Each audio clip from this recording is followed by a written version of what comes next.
It's this hyper-awareness in high schools, Mm-hmm. yes? What policy changes have you seen here at North, Jed, that you now have to enforce? How has the dragnet widened? Okay. Pretty much the big thing is that the state legislature came up with a bill and passed it, and it went in effect last July about actually mandating concussion education. July 2012? Yeah. Okay.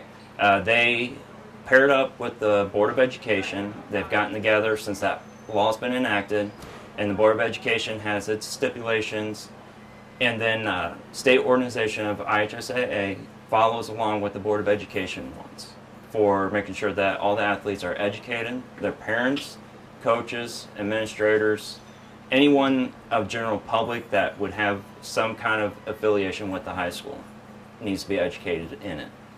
Along with that, they also have a state mandated sheet of when an athlete gets a concussion, they have to sit out. They're immediately pulled from practice and games. We evaluate them as athletic trainers, and then we feel that they're concussed, then we send them on to a physician to be followed up with.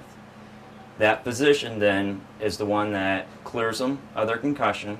They have a state form now that they have to sign off on with some different areas to check off if their immediate return at a certain date, or if they have a return to play protocol. Now, the thing that helps us out as athletic trainers is that if any physician can sign off on it, but we have a return to play protocol set in stone here at North that we will make them go through before they can actually return to the field. It only applies to high schoolers, 9 through 12, and it's athletes and those that participate in intramural leagues. Our main focus is the athletes because a lot of our athletes will do intramurals in their off season. You mentioned IHSAA, Mm-hmm.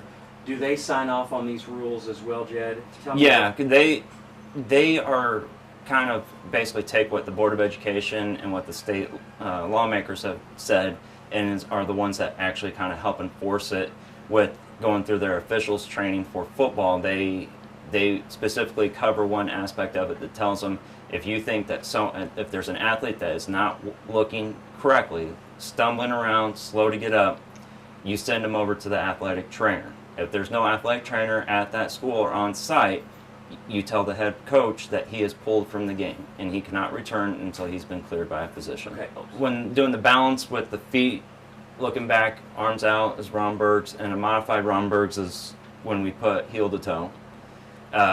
You're doing an eye tracking to look to see if when they're following the finger from side to side, that's checking for if the eye catches or gets caught in the movement, so it looks like the eye bounces. Yeah. You look for pupil reaction or dilation. We did memory recall, doing sequencing to kind of see if they could remember by jumping through things. That's why you do the number cycles, you do the months, reverse. Those are all go together, Sure. along with the computerized concussion testing that we use called IMPACT. IMPACT is a computerized concussion program and meant to test the brain when it's in the healthy form. When it's uninjured, been healthy, it's about 45 minute to an hour test. They sit down in front of a computer and they works on visual memory, which is designs, verbal memory, words. They work reaction time. They work distractors, what they call distractors, where they'll give you 3 letters, have you go and do a different test. When that test is done, they ask you what those 3 letters were. So it's all different little things, kind of similar to what we just went through with Connor. It's just in a computerized form to give us some numbers of what their brain looks like when it's healthy.